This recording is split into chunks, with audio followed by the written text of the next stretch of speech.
how would you sell My Hero to someone that has tried it and does not like it? Oh gosh, I don't know if I can. Like again, I think the context matters so much with like anybody's opinion of a show. And I totally think like I've heard your discussions about them before, so I have like that context and that background. But I think it's totally fine not to like it. So I'm just like, why do I want to sell you on it? But I can talk about why I like it so much.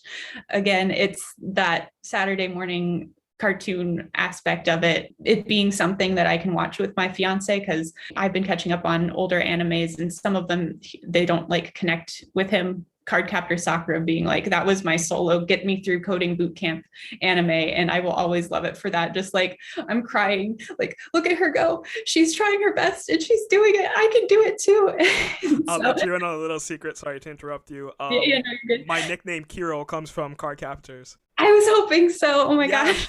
that was like my first nickname when I heard it all those years back. I was in a room full of my friends and my cousins, and everyone just immediately looked at me. And Kiro has been my nickname since then because my name is similar to Kiro. So yeah. So wholesome. Oh my gosh. I love it. See, again, it's like that context.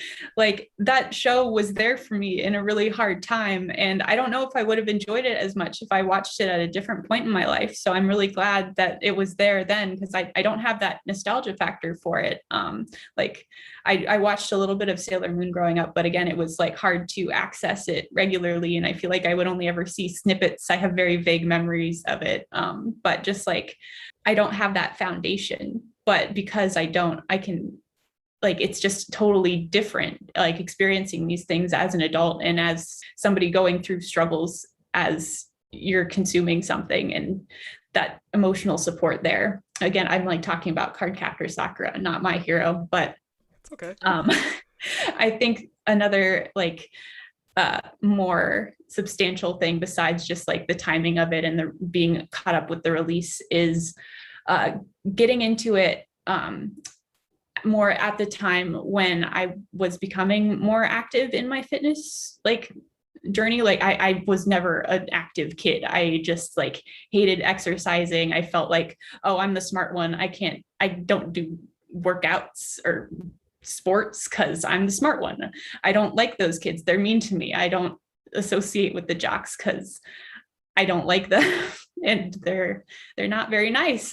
So I I always approached it from like this isn't for me, but it's like really for everyone, and it's just like finding something that you enjoy. Like I hated the gym, so I work out at home now, and like YouTube workouts weren't a thing a million years ago when like I could have started. So it's again context mattering, but watching a show where like you're trying to get stronger and it actually matching up to something that I'm doing in real life, and it having that cohesiveness of now with the YouTube channel, like I feel like I've fallen in love with it even more, just because like we're training together, like actually getting stronger. We're not fighting criminals and villains or anything, but it just makes it so much more fun that like you can relate to the characters, I guess is the long and short of it. That's something I do like about MHA is that the characters are relatable, and I've had my friends tell me over the years that had they had MHA in high school, they would have really loved it as much as many people do, because like even big fans of My Hero will say that like it's overrated at points, it's kind of mid, but they will explain an aspect of the series that makes them absolutely love it. And that to me reminds me of how impassioned I felt about Bleach and Naruto and One Piece and all of these series.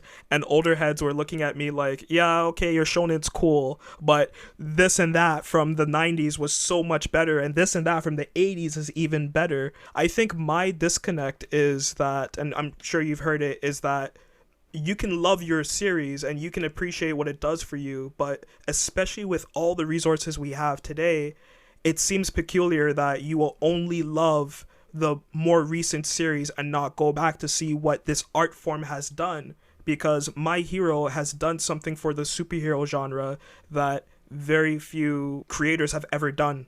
Like that's I can name on one hand comic book artists that I loved from the late 80s up until like the mid 2000s that were really innovating with the superhero trope.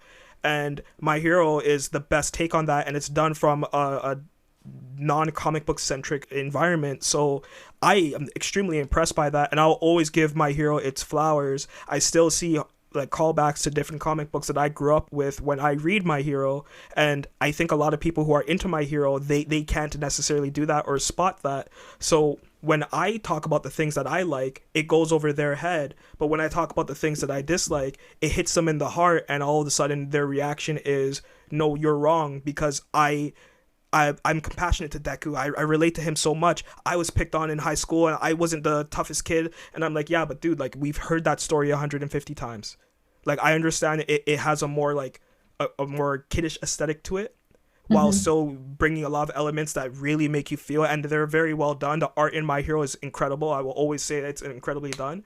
But I just think when it comes to anime, that there are aspects of any anime that you can pull 4 or 5 different series from, and then you can start to form a stronger opinion about this art form. If you're just going to consume a couple different series and assume that's all you need to do and this is the greatest of all time, you're doing a disservice to yourself and the medium.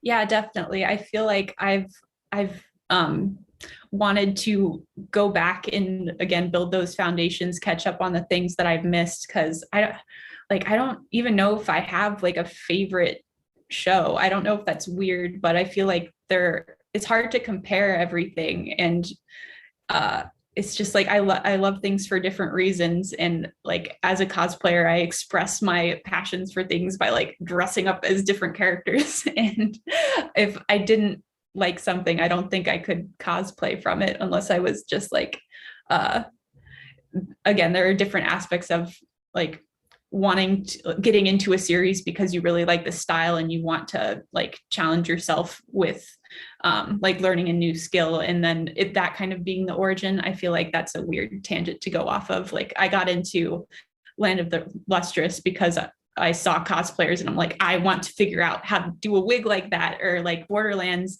I feel like I didn't really play it that much because I'm not personally as into shooters, but like I love watching all of the cutscenes and the art style of the game. It's like it's okay to like things for different reasons. That isn't like the entire thing. Like you can enjoy pieces of things, like you said. And like I'm constantly wanting to find new things and consume new things, but I've always been so aware of how little time there is in a day. And I'm just like, I'm never going to catch up and keep up at the same time. And again, very overwhelming, but I can't imagine like having the perspective of this is the best thing and I don't want to consume any other things or understand what it references. Like I'm just like, I want to know like the origin. So like being so hungry for that context and content, I'm just like, there's so much art out there and I just want all of it. I think about growing up and having someone recommend to me reading JoJo's Bizarre Adventure. And this was in like 2002 or something. And I hate to be one of those, I was here before everyone else, but it feels good sometimes. Oh, it feels great. It feels great. I'm sitting on top of the world, on top of all of these weebs. Are you kidding? But I remember how big of a thing it was when part 6 was going through its whole thing. I remember when part 7 of JoJo came out, and like that was making waves within the manga community, not just because of how interesting the plot was, but also because of how this creator was re-envisioning his series and his world, and he'd be doing something for so many decades. There's value in that, and I just remember experiencing all of those things. I don't really see that happening as often nowadays when it comes to cosplay or anime or gaming. So for me to like pass that along and say to people like, hey guys, like try this series, go back, see the inspiration, see what, and put yourself in that world. Like what would it have been like to see the first panel in a series where someone is throwing what looks to be 1,000 different punches? That's Fist of the North Star. That's Dragon Ball. That's JoJo. The crazy the female lead that at a single moment she snaps and she's crazy. Like, that is JoJo. All of that comes from series that if you read it, you will appreciate it more in what you're consuming now. But again, like, even with all the technology we have, it's so hard to sell somebody on going back to the roots of something so you can appreciate something more, because there's only so much time in the day, right? And it could be overwhelming for someone to do that.